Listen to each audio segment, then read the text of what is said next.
Alô, amigos, bem-vindos ao Gente que Fala ao vivo de meio-dia a 1 pela rádio Trianon, AM 740 São Paulo, Rádio Universal, AM 810 Santos, AltV, www.altv.com.br, com reapresentação 6 horas da tarde. Estamos também na TV Guarulhos, canal 20 UHF, canal 3 da NET em Guarulhos, 11h30 da noite. Nosso blog, conheça nossos colunistas e colaboradores, gentequefala.com.br, nossa fanpage, Facebook/programa Gente que Fala, o WhatsApp é São Paulo 11 974012235, chat no site da AltV, ainda um telefone à sua disposição, sempre 50526622.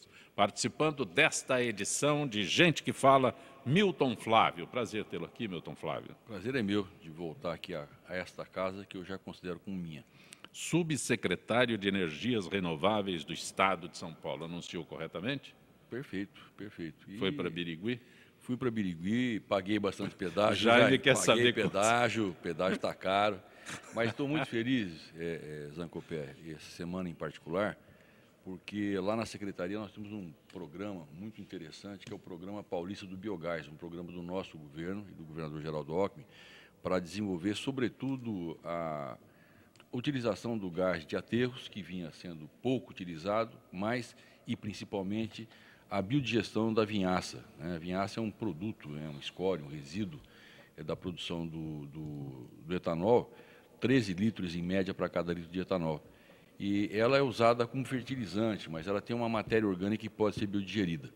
E nós devemos ter agora, em final de agosto, lá na FenaSucro, em Sertãozinho, a assinatura de um protocolo com a Gás Brasiliano, que é uma das distribuidoras de gás de São Paulo, com uma cidade do interior, que eu não posso ainda nominar, que vai ter seu gás canalizado e vai ser abastecida totalmente por biogás de vinhaça. Então, eu diria que talvez seja a primeira cidade no mundo que será abastecida totalmente, são 5,5 milhões de metros cúbicos ano, né? Mas é um processo que pode permitir no futuro que outras cidades da minha região lá de Birigui, Araçatuba, Andradina, que tem muitas usinas e muita vinhaça sobrando, né, que pode ser utilizada para fazer a biodigestão, fazer o biogás. E o que é importante, né, o que sobra do biogás, da biodigestão, que é ainda um resto da vinhaça, do vinhoto, como era conhecido, né, é um material, agora sim, inerte, com muitos minerais e podendo ser utilizado com muito mais propriedade, com muito menos cuidado para fazer a fertilização dos próprios canaviais. Raul Jafé, é bom tê-lo aqui, Raul Jafé. Muita alegria, como sempre, é uma honra estar aqui nesses microfones maravilhosos da nossa Trianon, AltV, Universal de Santos, e uma alegria estar com os nossos ouvintes e essa mesa seleta. Antes que o Jaime mande a mensagem que você tem o DNA da Trianon. Trianon, exatamente, né, Jaime? Mas sempre que eu posso, eu estou aqui com esse convite generoso aqui do pessoal do Gente que Fala, então eu estou sempre aqui matando as saudades dos meus tempos de Trianon. Fábio Mazeu, bom tê-lo aqui, Fábio Mazeu. Muito obrigado, Zancopé, a gente está com prazer vindo aqui, comentando aquilo e dando esse espaço para a gente comentar aquilo que acontece na cidade, no mundo, e realmente é muito ouvida e a gente tem o prazer de estar aqui e agradece o convite. Você é economista e presidente do Metros, que é um instituto de seguridade social dos funcionários do metrô, é isso? Sim, Correto. Já há 20 anos sou presidente lá do Metros, que é uma entidade de referência, tanto no campo da saúde, considerado um dos melhores planos do Brasil, o segundo melhor, 2 vezes considerado o melhor em atenção à saúde, pela ANS, reconhecido pelo participante, e no campo aí da Previdência atingimos aí 1 bilhão e 800 milhões de reais, pagamos benefício a mais de 2.600 participantes e com certeza temos aí um papel no desenvolvimento nacional, nos investimentos que fazemos, que inclusive tem investimentos que estamos analisando na área de biogás, na área do lixo, tratamentos. Então temos a grande meta de um fundo de pensão é pagar benefícios de longo prazo e, portanto, os investimentos têm que sempre olhar no longo prazo. Nós somos investidores potenciais de longo prazo, tanto na área de infraestrutura como nessas áreas que têm um interesse social e, ao mesmo tempo, um retorno para o plano, para os investimentos, para pagar os benefícios. Edmar Bull, prazer tê-lo aqui, Edmar. O prazer é meu. É muito bom estar aqui mais uma vez no teu programa. E estou aqui representando a Abracorp, que é o segmento corporativo de viagens corporativas, são 30 agências que são nossos associados, e sou vice-presidente também da BAV Nacional. Se eu disser para você que nunca o brasileiro viajou tanto como nos últimos anos, é correto? É correto, sim. Esse último ano deu um crescimento muito bom na área do executivo, em 2014 com 2013, e esse primeiro semestre um crescimento também muito significativo. Nós tivemos esse ano aqui, em relação ao ano passado, quase 8% de crescimento nas viagens no segmento corporativo, e em número de bilhetes, o nacional, o ranking é o melhor dos últimos anos, mais de 12% de segmento em número de bilhetes emitidos. Olha, a agenda estruturante apresentada pelo presidente do Senado, Renan Calheiros, foi considerada pelo governo como uma grande oportunidade de se adotar uma pauta do Brasil para enfrentar e superar a crise econômica. O documento intitulado Agenda Brasil traz de reformas econômicas a medidas polêmicas, como a possibilidade de cobrança do SUS por faixa de renda e a criação de uma via rápida para licenciamento ambiental de grandes obras. Agenda Brasil, essa é a boa notícia, o SUS pode ser cobrado, pelo amor de Deus. Isso é falta de assunto, né, Zancopé? E é brincadeira imaginar que o senhor Renan Calheiros, com toda a boa vontade que possa ter, imaginar que ele possa ter condição de criar uma agenda positiva e ter seguidores que o acompanhem. Infelizmente, a agenda positiva nesse momento do Brasil é a renúncia da Dilma. Simples assim? Simples, tranquilo, não precisa nem pensar. Pergunta para qualquer economista, para qualquer investidor, se ele conhece uma agenda mais positiva do que esta contribuição que essa cidadã poderia dar para o país, né, renunciando ao seu cargo e antecipando, né, o fim dessa sangria que, infelizmente, infelicita a todos, os que trabalham e os que dependem do país. Edmar. No nosso caso, por exemplo, eu acho que sigo o mesmo conselho que o colega, e para vocês terem uma ideia, nos últimos anos nós já estamos no 7º ministro do turismo, então a gente não consegue trabalhar no nosso segmento de acordo com o que a gente queria. Isso é uma pergunta, eu não conheço, mas o ministro entende de turismo que está lá? Até agora algum deles entendia de turismo? Eu complemento a pergunta do Milton. Um deles sim, um é mais ligado ao turismo, mas quando a gente consegue colocar, aí agora vem a Feira das Américas aí em setembro, que nós, para vocês terem uma ideia, nós não temos assim uma linha certa do que vai acontecer na Feira das Américas, porque o ministro acabou de entrar, lógico, ele entrou no lugar do ministro Vinícius Lage, e nós estamos tentando fazer uma agenda para poder trabalhar essa feira aqui agora de 23 a 26 de setembro. E o que é pior, provavelmente ele não sabe se ele vai continuar, porque com agora a proposta política positiva da redução dos ministérios, ninguém sabe quem é e quem não será. O turismo no mundo inteiro é dos segmentos que mais cresce e traz a cadeia produtiva, né? Eu acho que isso o nosso governo não consegue enxergar essa cadeia, porque a gente envolve todos os segmentos, né? Construção civil, automobilística, enfim, todos os segmentos para ter dentro do segmento de turismo. E um dos que mais cresce é o segmento mais. Então a gente leva a proposta, está tudo certo, de repente muda tudo. Fábio, quando diz aqui que o documento apresenta medidas polêmicas como a possibilidade de cobrança do SUS por faixa de renda. Olha, nesse caso, eu entendo que a questão política é uma questão que o Brasil vive e é grave. Mas o Brasil é maior que o governo. E eu acho que, nesse momento, a gente tem que olhar, do ponto de vista econômico, várias alternativas para que o povo brasileiro não sofra mais do que está sofrendo. E entendo que essas questões que estão sendo colocadas aí, tudo que for possível de ser implementado para trazer um retorno da confiança econômica, já que a confiança política está no grau que o Milton colocou claramente, ela seria bem-vinda. Entretanto, medidas isoladas, como a questão do SUS, né? Veja bem, nós pagamos imposto de renda no Brasil e não pagamos pouco, né? E pagamos impostos indiretos. Tudo isso seria muito bem pago, vamos dizer assim, se nós tivéssemos o retorno. O retorno é saúde, educação e segurança. Só que o que acontece hoje? A população brasileira tem que recorrer saúde privada, tem que recorrer da segurança privada, tem que recorrer da educação privada para ter uma educação de maior qualidade. Então, é fundamental que a gente tenha uma visão do ponto de vista, o brasileiro se conscientize do valor daquilo que ele paga de imposto. No caso do SUS, essa especificamente que você colocou, ele já paga o imposto para fazer para ter esse resultado da sua saúde.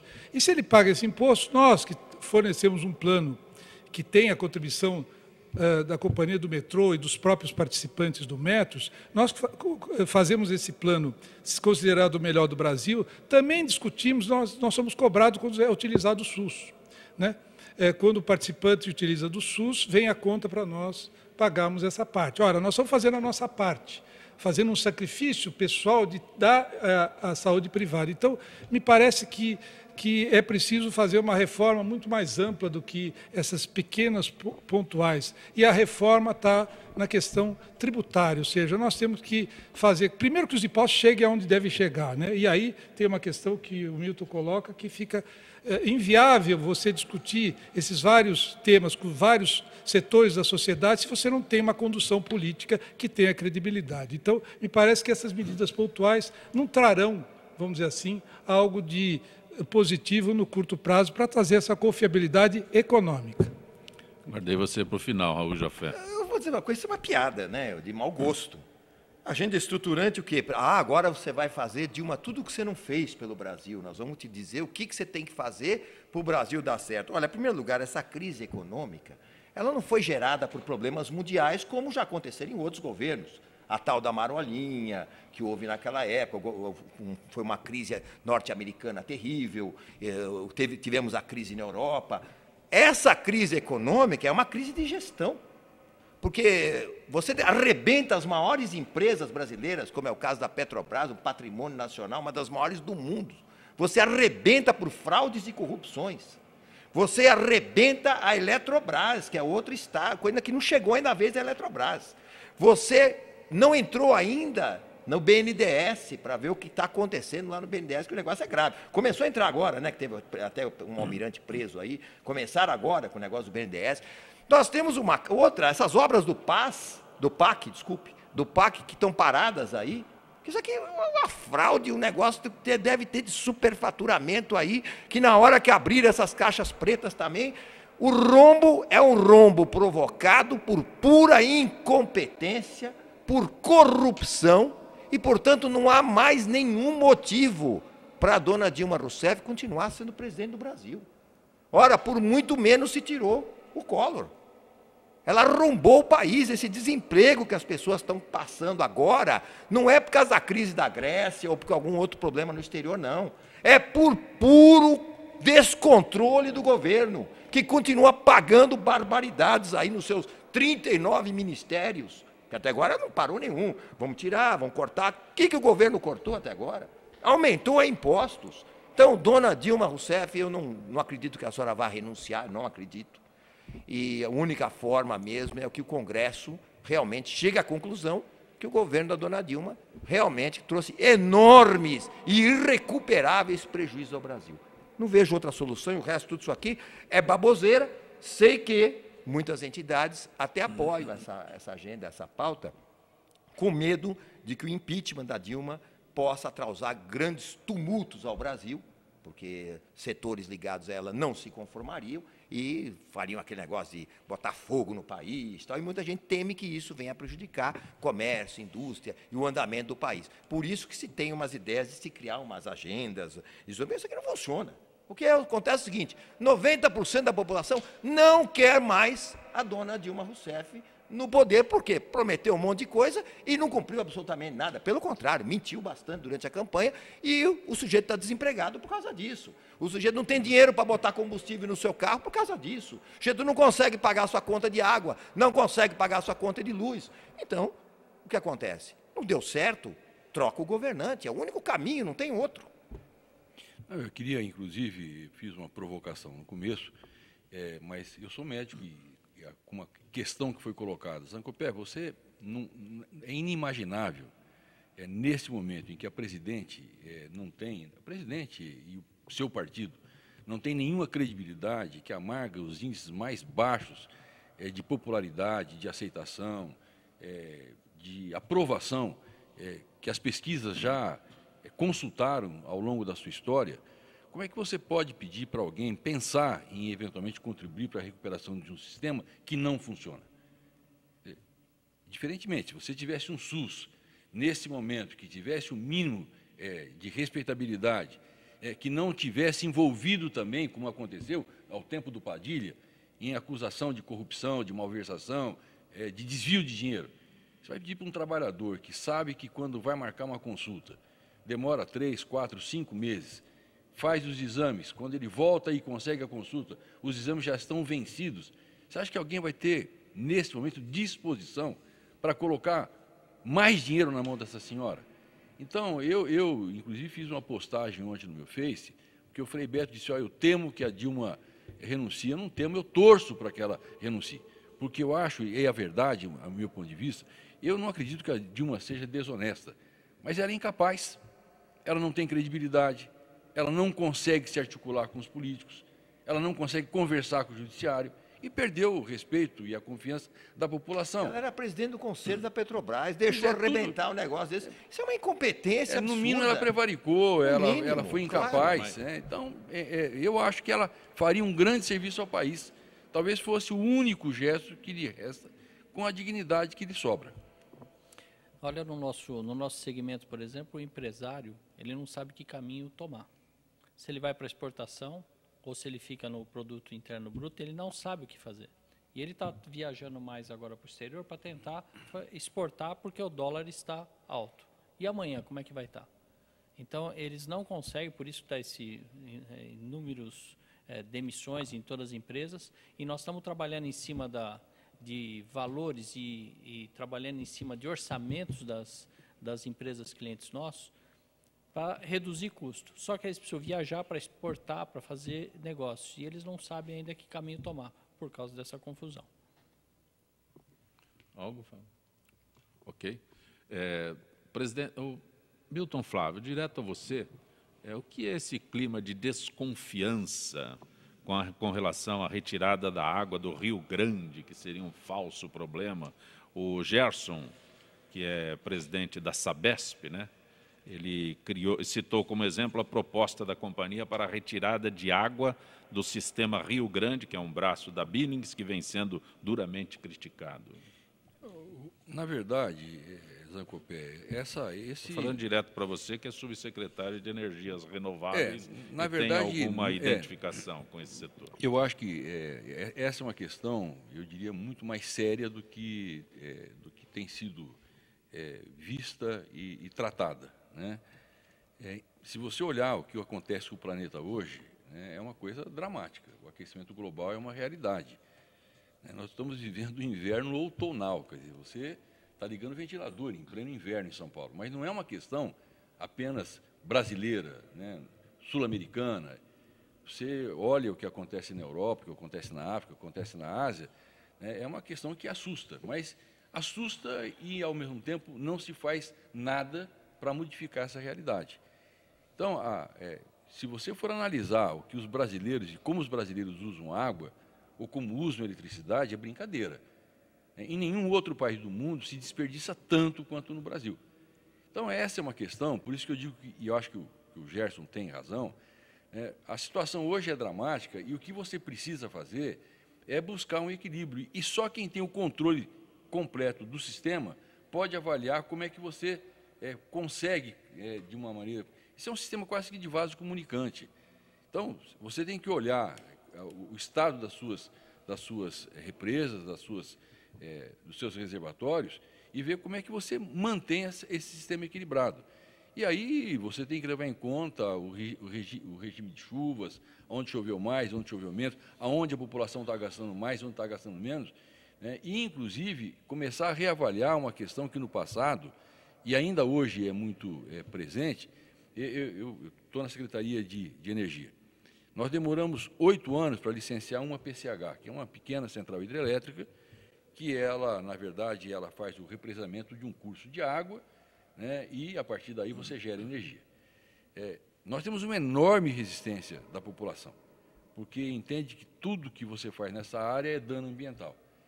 Só que as pessoas se esquecem que essa mesma reservação de água, que eventualmente serve para gerar energia, neste momento seria uma reserva também para você abastecer a população, né? Você teria, nesse momento, um múltiplo uso para essas represas. Então, eu só estou dizendo que é uma situação complicada, ela não pode ser vista de maneira superficial, nem de maneira pontual, e vai nos obrigar a todos no mundo a ter uma agenda muito rigorosa em relação a isso. E, infelizmente, as propostas que nós temos visto nos estados e na nação me parecem insuficientes para que esse problema seja superado.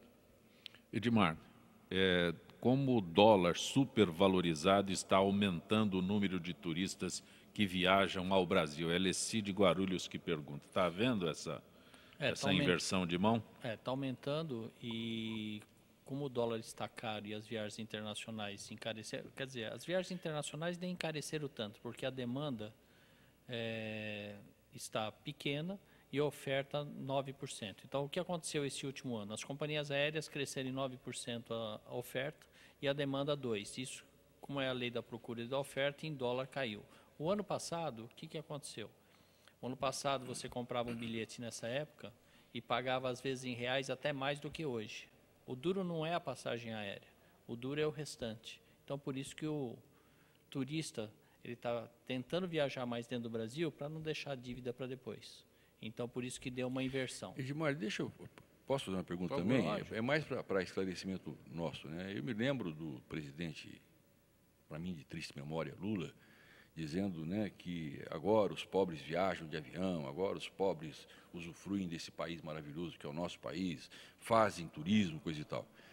Eu vi uma reportagem ontem muito interessante mostrando que efetivamente o turismo interno cresceu num determinado segmento, que é exatamente no segmento dos mais abastados. São as pousadas mais caras, porque com o dólar muito alto, fica difícil mesmo para eles viajarem para o exterior. O rico só é rico porque ele respeita o dinheiro, né? Não é por acaso. Ele sabe o valor do dinheiro, então ele está ficando mais no Brasil. Mas e os pobres continuam viajando? Continuam viajando, essa nova classe média, ela continua viajando. Só que o que está acontecendo é exatamente o que você falou agora. Aqueles que viajariam para o exterior estão viajando dentro do Brasil, exatamente nos grandes resorts. E a oferta está muito maior do que a demanda. Então, com isso, o turismo nacional aumentou. Só que nós temos um problema muito grave, porque as companhias aéreas já tem um projeto até 2020 de dobrar o número de passageiros. E isso não está acontecendo em cima do segmento que não cresce na mesma velocidade. Então, você pega 9% de crescimento com 2% de demanda, onde fica esse 7%? Esse 7% é muito assento. Então, as companhias aéreas estão se readequando aqui internamente nos voos nacionais. Ou seja, diminuindo o número de voos. Diminuindo o número de voos, aumenta o preço, que é a lei da procura e da oferta. E isso nos preocupa bastante, não só dentro da BAV, como no turismo corporativo. Eu só ia até perguntar para ele, desculpe, eu pensava o seguinte, e o turismo nacional não é muito caro? Porque todos nós, a gente vai para o exterior, tá certo, agora o dólar quase a 4, né, para quem compra no paralelo, mas mesmo assim você ainda está no mesmo nível de Brasil, com o dólar chegando a isso, em termos de jantar, almoço, que você vai comer, você ainda consegue, é como se você estivesse viajando pelo Brasil. Não fica restrito às passagens, né, Raul?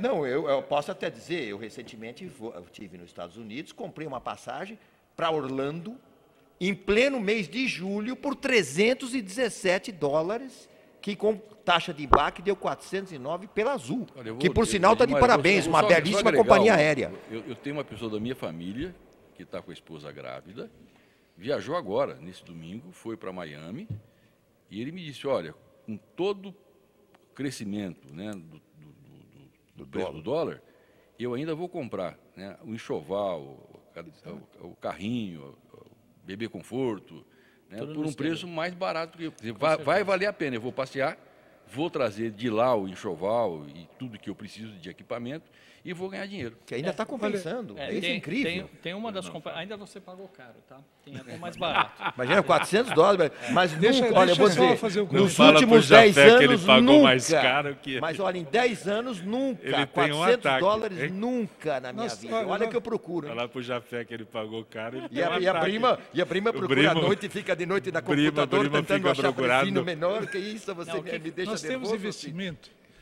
nesse setor, nós temos 15% do resort Trancoso do Clube Med. Ok. E esse investimento foi realizado lá em 2002, 2003. Foi aberto em 2003. No início, ele tinha um equilíbrio. Obviamente, tinha as dívidas para pagar com o Banco do Nordeste, enfim. A partir de 2008, com a crise do sistema de transporte aéreo, enfim, nós passamos a ter uma ocupação que era de em torno de 62% para 40%, 48%, 42%. Com 42%, dados os custos de administração que o Clube Med, a gente tem até um debate muito sério com a administração do Clube Med, por conta dos valores cobrados de vendas, enfim, nós não temos tido resultado nesses anos todos, encaminhado em função de um clube de alta qualidade, de atendimento, enfim. Então, a primeira questão que a gente viu nesse período foi, primeiro, a falta de oferta de viagens de avião para poder descer. Segundo, é o próprio acesso, né? Porque você tem as estradas que fazem acesso e que tem um problema de manutenção e de grande dificuldade. Então, tudo isso acaba criando uma situação para o investidor nesse setor, imagino, como as coisas devem estar acontecendo, e que não dão o retorno necessário, os custos fixos são bastante elevados. Então, me parece que a gente que acreditou no Brasil e acredita no Brasil na área de turismo, é preciso que se dê incentivo. Não há uma política de incentivo, não há uma política de encaminhamento, inclusive nesse setor de transporte, né, para que a gente possa ter um mínimo de retorno como investidor nesse caso. Imagino o participante pagar caro por isso e acaba ficando para um nível mais alto, realmente, de pessoas que têm as condições de pagar, vamos dizer assim, uma viagem até Trancoso, mil reais para a ida, R$1.000 para a volta. Uma viagem que não dura uma hora e meia. Ou seja, estamos falando de quase $600. $600, né? Então, fica muito difícil você, nesse setor, evoluir quando você não tem uma infraestrutura que te permita ter esse resultado como você tem em outros países. Os americanos permitem, você paga até $40 para poder fazer uma viagem. É verdade. Interna. Então, são no mínimo 10 perguntas, né, que eu tenho aqui agora, né, para responder. Se vira. Nos 10. Então, quantas viagens internacionais estão barato por causa da lei da procura e da oferta? Tem uma companhia aérea que, quando ela lançou uma dessas promoções mais barata que a sua, ela vendeu num dia só 30 mil bilhetes, porque a oferta está aí, o avião está aí e você tem que viajar, né? E depois que o avião decolar, não adianta mais nada se você não tem. E fica mais barato que esse turismo no Brasil. Exatamente. E por que fica mais barato o turismo no Brasil do que no resort? Então, o resort, por exemplo, você mesmo falou, que tem uma taxa de ocupação de 42%. Então, o que acontece? Eu quero fazer um evento dentro do Brasil, em Trancoso. Eu, inclusive, fiz um evento em Trancoso. A malha aérea é muito pequena. Eu tinha que transportar perto de 1.000 pessoas para lá, para um casamento. Não existe avião. Avião não tem na prateleira. Segundo lugar, não tem slot. Então, é uma culpa do governo não ter slot e deixar construir um magnífico resort como é o de vocês lá, ou então o Transamérica de Comandatuba, enfim, outros resorts que tem por aí. É mais fácil eu pegar e levar 500 pessoas para o Caribe, ou para os Estados Unidos, ou para a Europa, com as malhas bem que saem do Brasil inteiro, do que levar para Ilhéus ou para Trancoso. E isso nós temos debatido muito. Então, vocês têm um centro de convenções muito bacana lá, dá para fazer eventos muito grandes lá em Trancoso, como dá no Transamérica de Comandatuba também, mas eu não consigo levar esses passageiros para lá, porque a malha é muito pequena. E as companhias aéreas que fazem isso, o que elas fazem? Como ela não tem quase passageiro, ela sobe o preço dela na tarifa média da cabine. Como não tem muita oferta, o preço sobe. Vocês têm hoje um custo fixo durante o ano com uma taxa de aproveitamento de 42%. O mercado de resorts está mais ou menos na faixa de 50% o aproveitamento. Então tem que aproveitar quando? Nas datas de feriado, Réveillon e Natal, subir o preço para poder bancar o dia que você está vazio. E é um absurdo isso em todos os nossos resorts, que em outros países, principalmente na Europa e mesmo nos Estados Unidos, você tem resorts com no mínimo 70%, 80% de aproveitamento. E nós, que é um segmento, se vocês olharem dentro da Abracorp, é o segmento que mais cresce, o segmento de receptivo e o segmento mais, que é um segmento para eventos. E aí se torna inviável esse transporte. Eu vou, neste momento aqui, manter contato com a Gisele Souza, que é do setor de eventos da FIPESP, Associação dos Funcionários Públicos do Estado de São Paulo, para falar sobre o primeiro fórum conjunto da Associação dos Funcionários Públicos do Estado de São Paulo, envolvendo diretoria executiva, conselho deliberativo e fiscal. Gisele, o encontro do qual participarão também conselheiros e coordenadores, qual o motivo da realização deste fórum conjunto da FIPESP? Uma boa tarde, Zancopé, e boa tarde a todos os ouvintes do Gente que Fala. Então, os 3 órgãos diretivos da entidade vão se reunir por alguns dias para debater questões do interesse dos associados e também da própria instituição. A abertura dos trabalhos será feita com a palestra do Dr. Cássio Juvenal Faria, procurador de Justiça aposentado e conselheiro da AFEPESP, que vai falar sobre a importância do trabalho que o Conselho Deliberativo exerce na entidade. No mesmo dia, os conselheiros vão realizar a reunião ordinária mensal, prevista em Estatuto Social. Gisele, eu deduzo aqui que essa é uma agenda bem puxada, não é não? Sim, com certeza. No segundo dia, a palestra será proferida pelo Dr. Sérgio Perucci Filho, assessor educacional da Agência USP de Inovação e professor do Centro Universitário Central Paulista, que vai abordar a inovação e associativismo. Importante ressaltar que o Dr. Sérgio é autor de vários livros, entre eles o Ciclo Virtuoso da Inovação, Criando Riquezas e Processo Social, da editora Compacta, e o Paradigma da Inovação Aberta, as Oportunidades para a Cooperação Internacional, também da editora Compacta. E o encerramento, Gisele, o que está previsto? A diretoria incluiu na programação a palestra de um convidado especial, o vice-almirante Wilson Pereira de Lima Filho, que vai falar sobre a Amazônia Azul, um projeto da Marinha Brasileira que tem como objetivo a intensificação da fiscalização no cumprimento das leis e regulamentos por parte das embarcações, bem como a repressão a ilícito de toda a ordem. O encerramento do fórum será feito pelo nosso presidente da AFEPESP, Dr. Antônio Carlos Duarte Moreira, que afirma que este encontro marcará decisões fundamentais sobre o futuro da entidade, dizendo: os temas são focados para as áreas de planejamento estratégico, como inovação dos nossos serviços, criatividade para mudar procedimentos, como adequação à realidade do associado, finalizou o presidente. Gisele, agradeço mais uma vez a tua gentileza com o Gente que Fala. Muito obrigado, Zancopé. Uma boa tarde a todos os ouvintes e aos debatedores do Gente que Fala. Gisele Souza, que é do setor de eventos da FIPESP, Associação dos Funcionários Públicos do Estado de São Paulo. Gente que Fala retornará em instantes.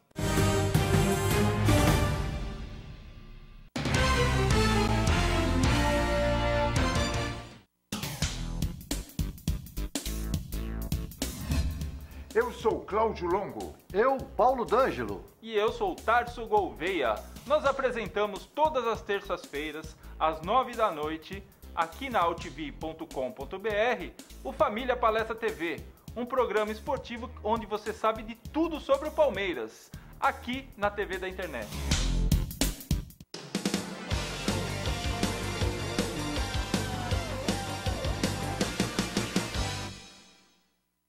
Se você fez alguma cirurgia antes de 1993, você pode ter contraído hepatite C. Por isso, você precisa fazer o teste. A hepatite C pode ficar anos sem apresentar sintomas, podendo evoluir para câncer, cirrose e até levar à morte. Não corra esse risco. Procure uma unidade de saúde e faça o teste. Ele é rápido, seguro e sigiloso. Quanto antes for feito o diagnóstico, melhor.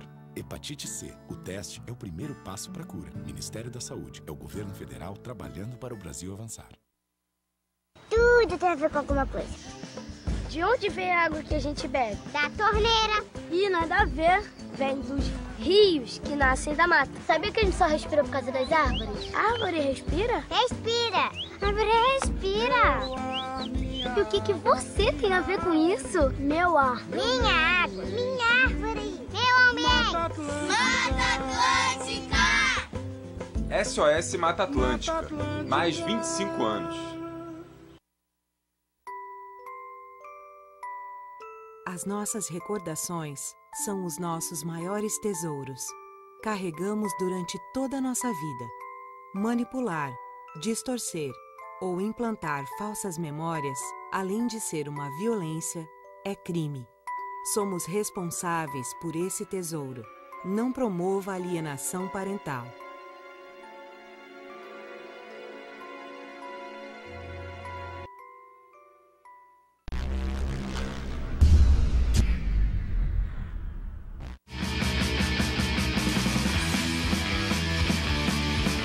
Olá, eu sou João Carlos Boldan e apresento aqui na UTV toda segunda-feira, a partir das 14 horas, o programa Saúdes, com o apoio da Quantum Bio.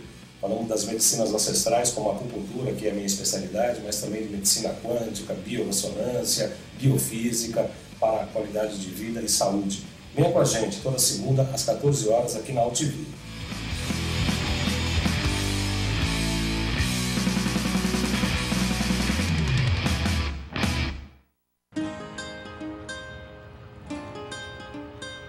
Todas as espécies da Mata Atlântica dependem da água para sobreviver. Infelizmente, nem todo rio está para peixe. A qualidade da maioria dos rios nunca foi tão ruim. Mas existe uma espécie que está nadando contra a corrente para mudar essa história.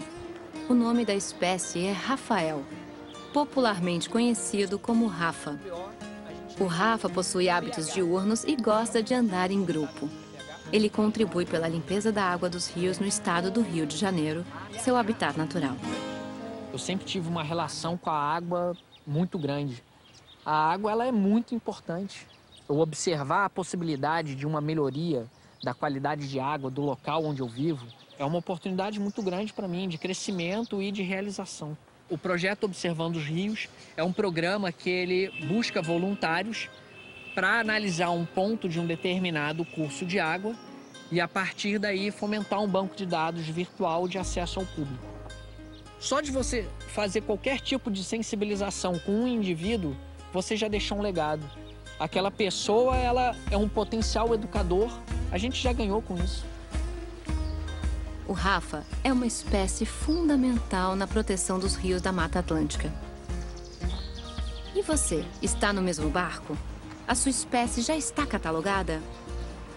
Acesse gpsmataatlantica.org.br e conte o que você faz pela Mata Atlântica.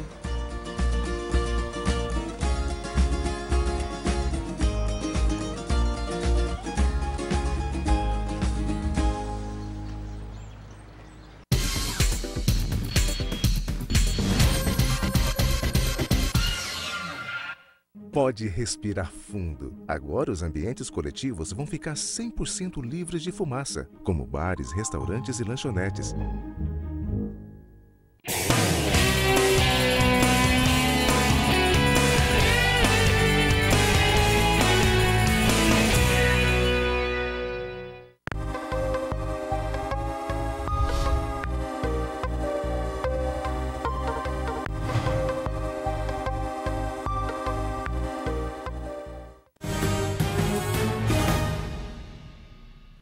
Gente que fala pela rádio Trianon, AM 740 São Paulo, Rádio Universal, AM 810 Santos, AltV, www.altv.com.br, com reapresentação 6 horas da tarde. Também TV Guarulhos, canal 20 UHF, canal 3 da NET em Guarulhos, 11h30 da noite. Nesta edição de Gente que Fala, o jornalista Raul Jafé, o vice-presidente, aliás, é presidente da Abrace, vice-presidente. Abrace é a Associação Brasileira...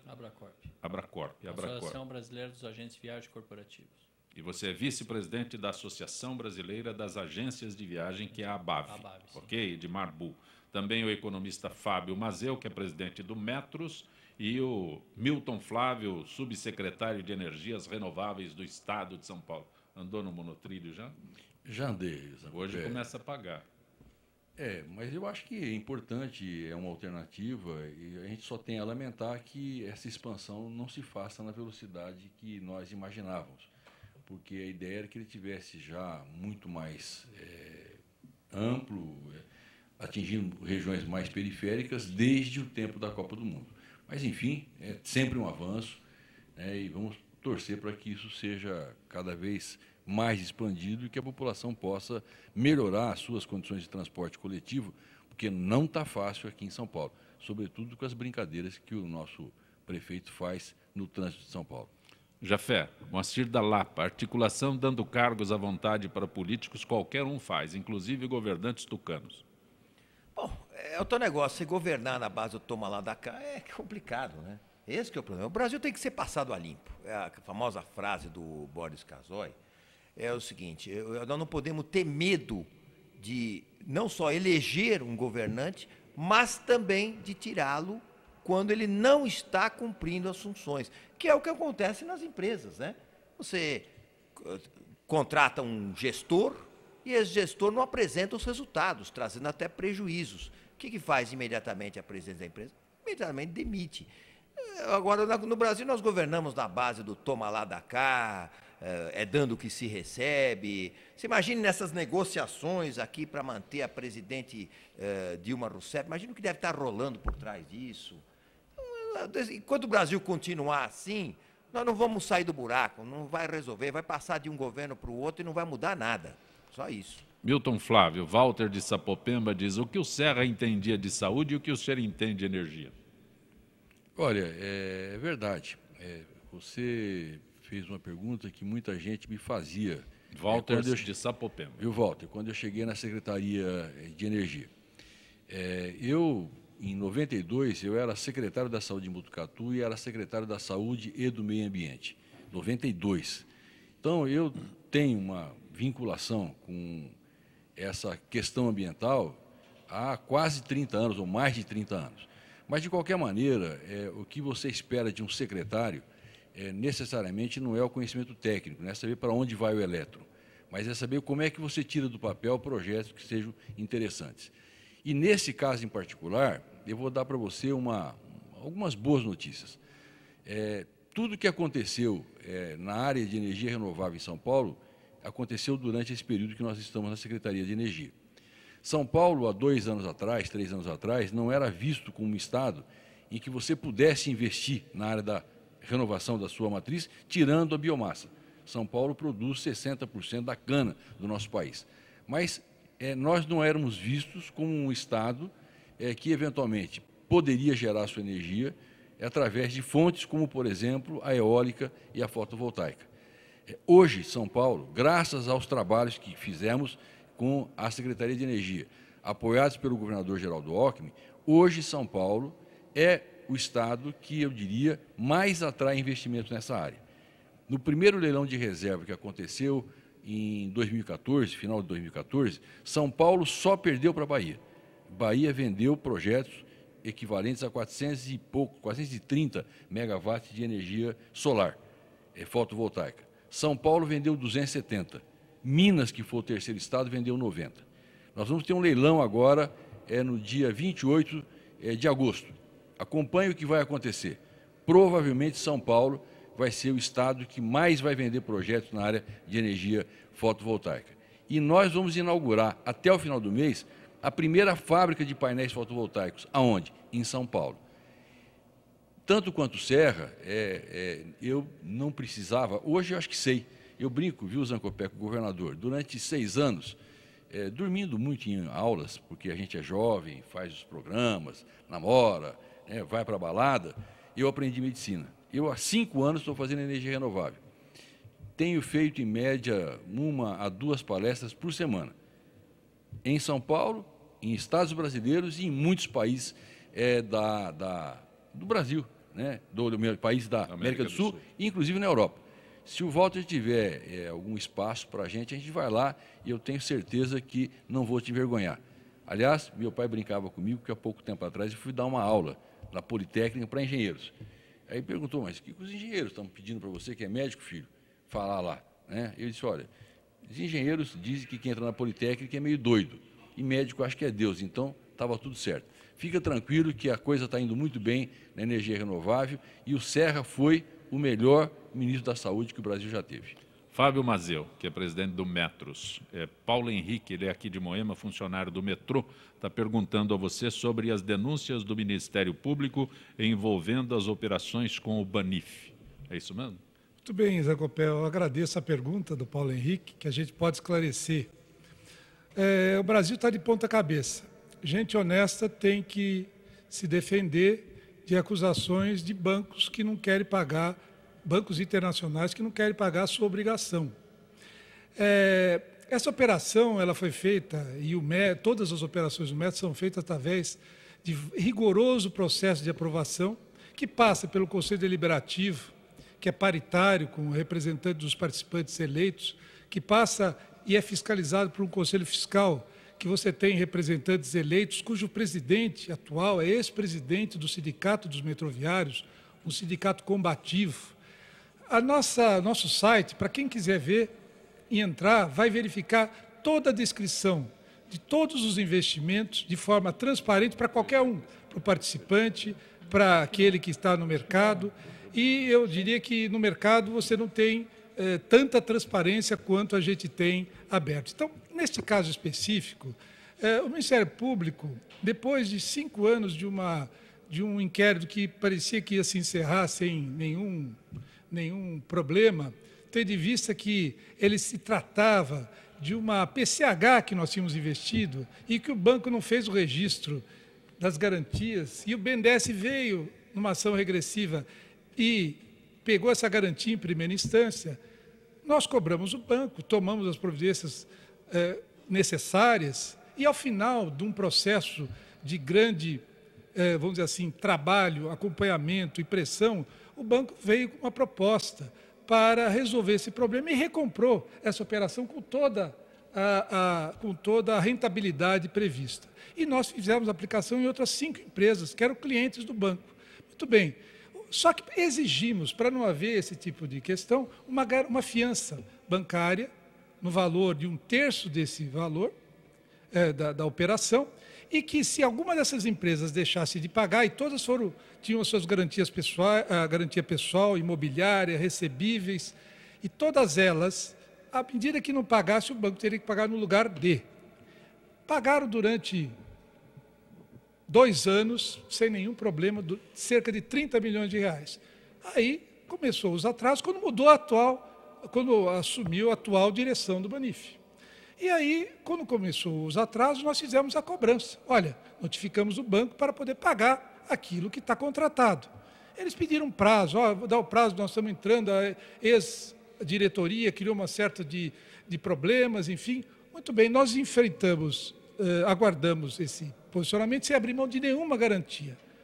Esse processo correu, nós aguardamos o prazo de waiver, e quando terminou esse prazo que nós demos para o banco, sem abrir mão, veja bem, de nenhuma garantia, notificamos o banco para pagar a garantia. Quando houve a notificação, começaram a mudar a história. E aí começaram a dizer que a ex-diretoria do banco tinha criado uma série de irregularidades, e essas irregularidades teriam tido conluio da nossa parte. Ora, nós estamos aqui para cobrar os interesses dos participantes. E exigimos e entramos executando o banco. Muito bem, por outras vias, por outros caminhos, havia uma investigação por essa empresa de PCH, de um ex-sócio que reclamava do sócio que tinha feito o negócio com os metroviários e não teria pago. Ora, esse processo, como disse, correu, e ao final o Banif, depois que demos o prazo, depois de passado quase 5 anos, começa a dizer que houve uma série de irregularidades, obviamente sem que a gente pudesse contestar, porque isso correu mais 1 ano, e fechar a investigação, sem indiciamento, né, sem que a gente pudesse fazer qualquer tipo de colocação. O que aconteceu?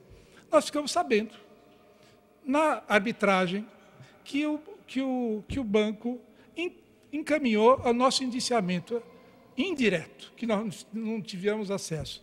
E, em seguida, isso foi encaminhado ao Ministério Público.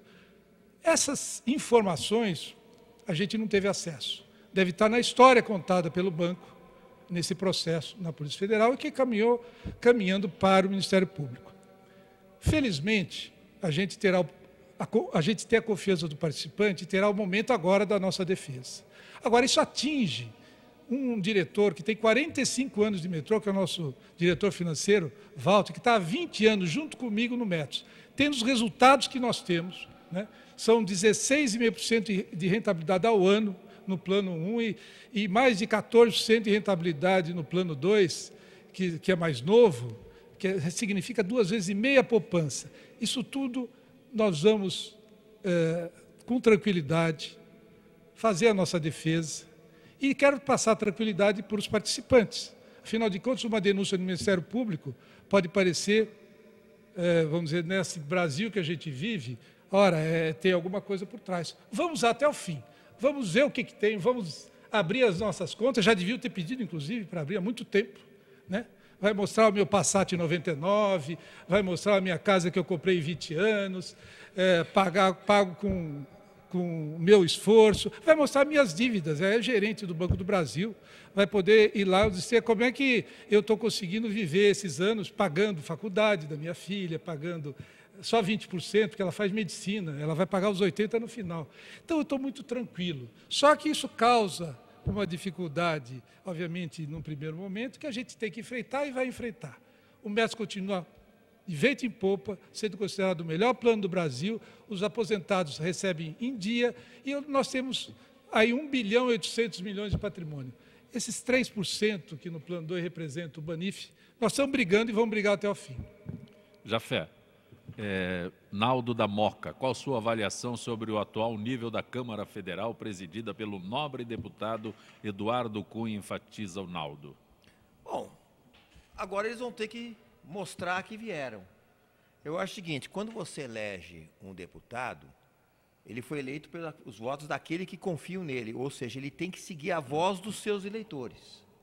Por exemplo, se agora os eleitores da maioria desses deputados querem a saída da presidente da República, eles não têm que fazer acordinho nenhum, eles têm que seguir a voz do povo. O povo quer que a presidente deixe o poder. É essa a função dos congressistas. Agora, o que a gente não consegue entender são os trâmites da Câmara Federal, né?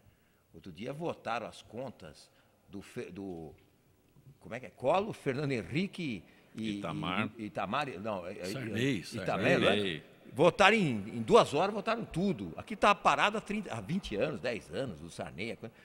Então, como é que anda um negócio desse? De repente, fica uma pauta 20 anos parada ali. Do Collor, não. Do Collor, não, né? 20 anos parado, de repente, há o interesse em mexer com aquele negócio que está há 20 anos ali, com algum deputado insistindo, com alguma bancada lutando, e aquilo não vai a plenário. De repente, por alguma vontade política, a coisa é votada em minutos. Então, eu acho o seguinte, o Brasil hoje depende da vontade política.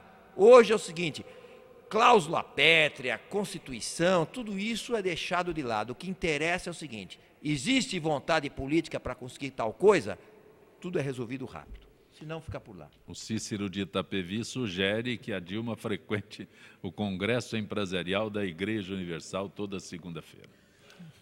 Bom, é uma sugestão, né? Sessão de descarrego? Não, como é que é aqui, Cícero? Aqui é o Congresso, é isso? Congresso Empresarial da Igreja Universal. Tá certo, está aqui feito o registro, meu caro Cícero de Itapevi, né? Tem várias outras. As perguntas são as mesmas acrescentadas aqui do Jair Alcântara do Tatuapé. Alexandre, que é trabalhador do metrô, né, que o Fábio já esclareceu aqui, o que o Paulo Henrique, acho que vem repetitivo aqui o que se foi abordado. Aliás, Zancopé, posso fazer só um comentário? Pois não. Eu conheço o Fábio há, acho que quase 20 anos, desde que eu comecei como deputado em 95. E eu fico muito feliz de vê-lo, nesse momento, manter o seu comportamento sempre muito ético. O bom gestor, ele não tem que ter medo, como ele não tem, de investigação. Ele tem uma vida reta, não tem nenhuma razão para temer a investigação. O que nos incomoda, eu fui superintendente do IANSP, fui diretor do Hospital de Clínicas de Botucatu, estou gerindo hoje uma subsecretaria, você está sujeito à investigação, né? E é necessário que elas aconteçam todas as vezes que houver a denúncia. Você, até prova em contrário, é inocente, mas você não tem que criticar, você não tem que agredir, né? Ele está brigando não com a justiça, ele está brigando com aquele que deve para ele e que está tentando se livrar da sua culpa, tentando jogar um pouco de poeira nos olhos daqueles a quem ele devia estar pagando. Mas eu achei muito bonito o Fábio dizer exatamente isso: a minha vida é transparente, a minha vida é limpa, não há nada para ser escondido, né? E vamos em frente, né? Até muito bom, porque assim a gente vai esclarecer e, sobretudo, vai conseguir receber o que nos devem, né? Isso é muito bom. Principalmente. O que nos devem, isso é importante. Edmar Bu é presidente da Abracorp, Associação Brasileira de Agências de Viagens Corporativas. Sim. Agora não sei corretamente, né? Tá, e vice-presidente da Associação Brasileira das Agências de Viagem, que é a ABAV. Sim. E sai daqui e já embarca? Não, mais tarde só. Mais tarde? Mais tarde só, e só tem à noite. Quantas outras viagens programadas para esse final? Tem mais 6 esse ano. Mais 6? Mais 6, Você ficou lá como o Raul fiquei procurando Brecínias? Não precisa procurar, né? Eles vêm a nós. Eles vêm a nós e a gente vai fazendo. Mas tem um comentário aqui de infraestrutura. Pois não. Né? Será que, porque nós estamos esperando para a Copa do Mundo essa infraestrutura para os grandes eventos e outros eventos que nós vamos ter. Então nós não sabemos quando isso vai estar pronto. Agora vai ser para a Olimpíada. Para a Olimpíada, o que o Brasil pode, o que aqueles que vêm ao Brasil podem esperar de infraestrutura? Nada. Vai ser muito difícil. Está localizado no Rio de Janeiro. Localizado no Rio de Janeiro. Janeiro. Oferece alguma... Você não tem estrutura, você não tem onde hospedar as pessoas que vão visitar o Rio 16. Tem alguns navios que vão servir para dormitório, né? dormitório. E tem muita coisa que tem a fazer, que nós vamos trazer as agências que atenderem, que o único jeito vai ser trazer para São Paulo para hospedar aqui, quem tiver que pernoitar, porque hotel não tem. Com toda essa inauguração na Barra. Imagina a exploração que vai ser, inclusive. Vai. Inclusive os preços 4, 5, 6 vezes mais do que o preço que seria normal. Mas é só uma provocação, né? Os traficantes estão no comitê da Olimpíada porque vai precisar pedir autorização, né? Eles já deram autorização. Já deram autorização? Não, naquela semana, naquele período, pode fazer. Mas a droga está em dólar, já valorizou, né? Já valorizou. Edmar Bu, é bom tê-lo aqui no nosso Gente que Fala. Muito bom mesmo. Fábio Mazeu, espero que possa voltar outras vezes ao Gente que Fala. Muito obrigado. Queria agradecer ao Milton Flávio pelas palavras sempre de incentivo para a gente continuar lutando pelos interesses que são os interesses dos nossos participantes. Eu dediquei a minha vida para fazer o METS ser o que ele é e com certeza ele vai continuar perene e cada vez mais forte para a felicidade dos metroviários e das famílias dos metroviários. Milton Flávio. Olha, eu que agradeço a oportunidade de vir aqui debater com amigos, com pessoas que nos esclarecem, nos informam. A gente sai daqui sempre um pouco melhor. E eu aprendi, Zancopé, de criança, lá na minha igreja metodista em Birigui, que era muito importante que as pessoas soubessem com que você andava, para saber quem você era, de que família você era, qual era o teu sobrenome. E eu tenho um enorme orgulho de ser amigo do Fábio. E tenho certeza que as pessoas, quando sabem disso, me valorizam ainda um pouco mais, viu, Fábio? Isso é muito bom para mim. O Jaime Jafé, grande Jafé. Deve ser o Jaime do Bonfilioli. Mas eu não sei, mas tem uma pergunta aqui, não entendi, viu, Jaime? Porque o Raul Jafé, tenho só que agradecer a tua gentileza conosco mais uma vez. Como sempre, é uma grande alegria estar aqui com vocês. A gente aprende com pessoas inteligentes de vários setores aí da nossa economia. E a gente tenta deixar uma mensagem de otimismo aqui para o Brasil, mas eu sou extremamente pessimista. Estou pessimista com o Brasil. Acho que está difícil mudar alguma coisa nesse país. Ele estava cobrando aqui a homenagem ao Samira Show, é isso? Eu já falei para o Jaime. Quem tem que fazer essa homenagem, estava muito mais fácil para mim, seria o nosso querido Marcos Belisário. Que até pouco tempo atrás estava até como vereador da Câmara Municipal de São Paulo. Zancopé, posso fazer só uma brincadeirinha, Jafé? Dia 16 vamos para a rua, né? Vamos estar lá? Vamos sim. Paulista comporta todos nós.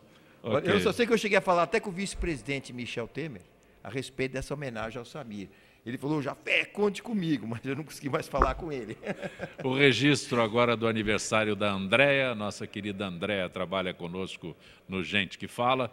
Gente que Fala que tem a direção-geral do jornalista Fausto Camunha, diretora de produção Zenilda Salvato, redação Raela Brandão, Pedro Esquiavon, na pauta José Carlos Sicarelli, produção cultural Ricardo Godoy, na rádio Trianon, Berebenê, Cléo Rodrigues, Neildo Neres, Ricardo Valim, na direção da UTV Alberto Luquete, na técnica James Eduardo, Marcelo Fontan, Sérgio Oliveira e Iago Matsumoto. Estaremos de volta amanhã, meio-dia. Gratos, até lá.